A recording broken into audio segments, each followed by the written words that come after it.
Changed a lot, Winnie. Hang on a second, James. Sorry about that. It's okay, my friend. You go on. I'll start video as well. You can see me. I'll ruin your day for you. There we go. Jurgen, we'll start with team news first of all. Obviously, we know that Nat Phillips can't play after his man of the match performance at the weekend. I'd imagine that Reece Williams then obviously wants to take the opportunity as well to show again what he can do. But is this more an occasion for experience? So you're giving Joel Matip every chance to prove his fitness? And also, how are Thiago and Keita? How ready are they? About 12 questions. All right.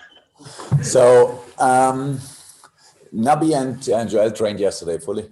And I didn't do any decisions yet because we are still only 2 days after the game, and we have to wait pretty much until the medical department gives us green or orange or red light, pretty much. And so we wait. So, but we have in this moment more center halves available than we probably will line up together.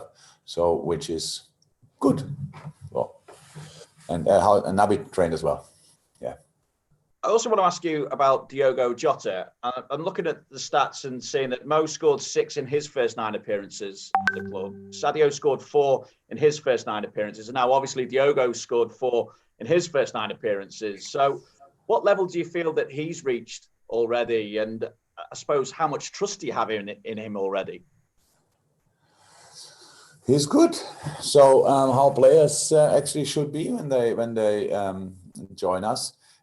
He's in the best age, 23, already experienced, played a lot of Premier League football, made his way up in Portugal. So it's a really good boy and a really good signing. So that's the situation. And we never hold players back in the beginning. It's just that players usually need time to adapt. But I knew before that will not take too long for him because of the way Wolves is playing. As they play a different system, but the intensity level for Wolves was always incredibly high. There might be only one player who has to defend slightly less, but not really a lot less, but slightly, is Jimenez. But the boys on the wings, whatever, they had to run like crazy. So it was clear physically it will be fine. Technically, we saw he's good, and all the rest is then about, finding your feet pretty much in a new environment. And the boys make it always easy for new players. And Diogo is a very good guy. So he's really open. His English is brilliant. So it means it was easy for him to step in the team, in the squad, in the dressing room, if you want. And now he played. Of course, he was involved in games, but like they all will be involved in games. So it's special. I said Shaq played an incredibly important role as well. Had a difficult time, so that's has the same importance for us. And that all the others stay fit is incredibly important. So it's good that we have more than 11 who look like they have a good shape in the moment. Thanks, Jurgen. Welcome. Thank you, Vinny. Then we'll go to James from TalkSport, and after James, we'll start going through the list that we have with the hands raised with Carl Markham. But for now, James, TalkSport.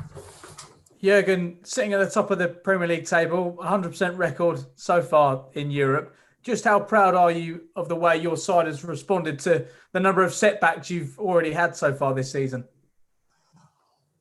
I don't feel pride in the moment, to be honest. It's just we are in a situation and we have to deal with it, like all have to deal with it. The whole world has to deal with the situation. And so, no, it's what I expect from us. But I'm not, I think we have to be a little bit careful. Like around the Arsenal game, we were running away in the league. Then we got a proper knock. It's not be careful for us. So we are fine. We know where we stand. It's just in a judgment from outside. Then we lost at Aston Villa, obviously pretty clear. Found our feedback, got other setbacks in the league with injuries, these kind of things, and it's like it is always. We always had injuries before. We always had to deal with the situation. That's what we do now. But look, it's really early in the season, so I don't think we should think too much about where we stand in the different competitions. I think we do pretty well with just being focused on the next game. And the next one is for sure So far, the biggest challenge in the Champions League, because Ajax is a challenge as well, Midtjylland of course as well, but Atalanta, with all what they did now in the last 2-3 years, is a really settled team and difficult to play against, very special in their approach, slightly similar to Leeds, let me say like this, organization-wise, and these kind of things. So it will be a tough one. And Jurgen, can I just ask you quickly about Mohamed Salah, because he has received some criticism in recent days because of the way he won the penalty. Do you think that criticism is fair? No, I don't know what people need what can I say? Look, it was a foul. I think it was pretty much for everybody who saw the situation. Saw it. Believe it or not, yesterday morning I spoke to Mo about how he feels. And he has exactly 3 proper knocks on the foot, and one of them is from the penalty situation. That's how it is. So there's a knock, and then you go down or not, whatever. Sometimes the refs whistle it. We don't talk that long about penalties we don't get, to be honest, in other games. But then obviously now 3 days or 2 days after the game, we talk about that, and there was clear contact. So what can I say? No, I don't understand the criticism. And to James, we'll probably come back to you for a question when Trent's here. Carl Markham for a question or two to you, Jurgen. Carl. Hi, Jurgen. Hi, Carl. Hi. Can I just ask you about the re-emergence of Shaqiri? We didn't see much of him sort of second half of last season, but this season he's already had a major impact, and the role he's sort of playing. I think we generally thought of him as being a winger, but the 2 passes he's made to help with those last 2 goals have shown something different to his game. Oh no, Shaq can play the wing, has everything for that, but is a creative player, played for Switzerland on the 10, so they know a lot about football there, so they wouldn't bring him there if they think he's better in another position. So Shaq is a versatile offensive player, played for us on obviously the 8 wing and now 10 when he came on. That's all the positions he can play. Yes, he wasn't not involved for disciplinary reasons or whatever. He was injured, unfortunately.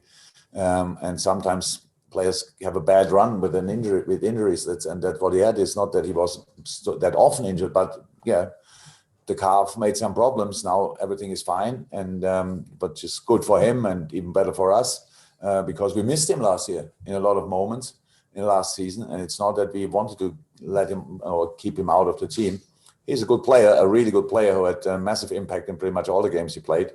Was part of some of the biggest games in our common history. So just happy to have him back. On that front, I mean, the fact he's now back and playing, I think when he wasn't playing, and he missed a lot of games last season, there was speculation about whether he would be able to have a future at the club. But the fact that he's playing and contributing suggests that he's almost got a fresh start for you. That's how it always is. That's how it always is. The transfer window is there for rumors, for sometimes for talks, not all the time, but always for rumors. And we are barely involved in these kind of things. So whatever happened out there, I'm not even aware of. But I'm now really happy that he's here, and all the rest will start again in 4, 5, 6 weeks. I don't know exactly when the next transfer window will be open again. So we will see, but nothing really to say about.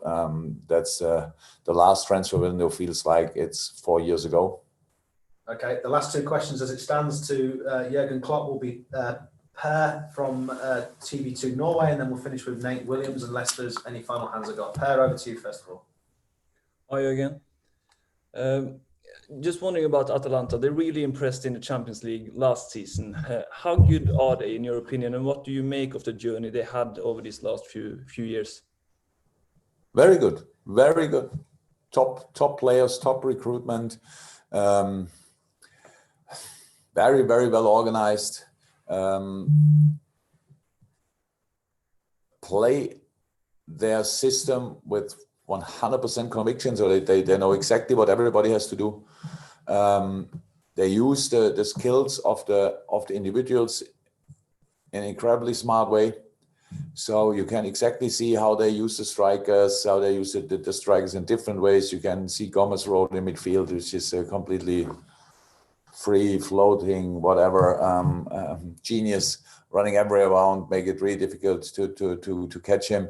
There's a lot of impressive developments of the players as well. So with Gosens, one player is now German international. Before he played that role at Atalanta, I'm not sure a lot of people knew about him. So that's just one example. And so they have a lot of these kind of stories, and they are obviously they have in the team a really good atmosphere and in general and a good mood and a proper fighting unit. So I was last year not surprised. Of course, I didn't know too much about Atalanta before it started, but before the season started. But I knew about the role they played, obviously in Italy, which was the qualification and for the Champions League. But in the Champions League, absolutely. But the last season was a good one as well. So we know how difficult the last season was for everybody, and for sure in Bergamo it was not easier. In the beginning, for sure, more difficult. So and they deal with the situation, all these kind of things. So they have all our respect, and so I know how good they are. It was actually I enjoyed the analysis. I enjoyed watching them because it's really interesting, and how always in life, if you see something interesting, you should try to learn a little bit of it, and that's what we always try. But in this case, for sure, it's possible for us. Okay, final two questions to Jurgen Klopp will come from Nate Williams, and then we'll finish with Lewis Gibson. Can those of you who will want questions to Trent, obviously we'll ask in a moment for the hands-up mechanism for that. But first of all, Nate. Hi, Jurgen. My question is about Diogo. He's been really good coming off the bench and scoring goals recently. Another player that did that not so long ago was Divock Origi, but whenever he started, he didn't seem to have the same effect. So my question to you is, like, what is the difference between why are players different in scoring off the bench to the ones that start, and what convinces you to give those bench players a starting place? First and foremost, maybe we should not forget that Divock Origi had really good games when he started. He started against Barcelona, he started against Everton, scored spectacular and very important goals. And for sure not the only two games where it worked out, but maybe the two most famous. The difference is between starting and coming from the bench is so many differences. I'm not sure we have the time to figure that question 100% out. But it's one is the player before a game gets much more information. Who starts the game gets much more information than the player who is coming on as a sub, because it's just a question of time. You stand there and you try to give the most important information, but not all of them. But it's about coming in, finding rhythm, being directly spot on, these kind of things. And then, but not a lot of pressure, because the boys sit outside and then look at that. Sometimes it's now not in a Divock case or in a Diogo case, but sometimes when a player starts a game, he has a full night at least to deal with that, to realize that he will start the next day and all these kind of things. So yeah, there are plenty of differences, but most of them are personal. So what are you doing? But it's never forever. That you struggle with it or not. It's just like a learning process. Both of it coming on is not easy, and starting a Premier League game when you're fresh, new, and want to convince the whole world, then that's all. There's a lot of pressure involved. So that's why players sometimes perform slightly under their usual level. Fantastic. And then the last question for Jurgen Klopp is from Lewis Gibson. And then if people can start using a hands-up mechanism for Trent, that would be great. Yes, Lewis Gibson. Good morning, Jurgen. Back to Atalanta. Last season, they scored 95 goals in Serie A. It's the most in 60 years for an Italian side. Obviously, Liverpool was second in the most goals scored last year in the Premier League. How do you plan on tackling that? And are you going to change your game plan from what you would normally set up?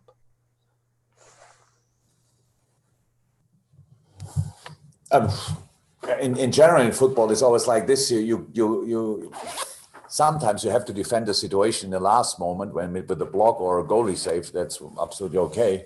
But always when a team is really good in creating finishing moments. So when they score 95 goals, they have for sure much more chances. So that means these kind of situations where you have to try to deny them, if you want, that you just have to make sure that the players who are usually finishing off the situations that they don't get the ball that often. That you can do that because that's something you can do together. The block is one player, the save is one player, all the rest is for 11 players, and that's why we work on that pretty often, to be honest. That's the match plan, and that would not be different in any situation. So it's, how I said, we respect that, and they are a threat. And again, the Midtjylland game was really a top example for how they are. Even on a not sunny, shiny day, whatever, they score 4 goals. So that was quite impressive, and we are aware of it. And until tomorrow, we have time to make sure that we can deal with it. Fantastic. Thank you, guys. Thank you, Jurgen. You're welcome. As I say, thank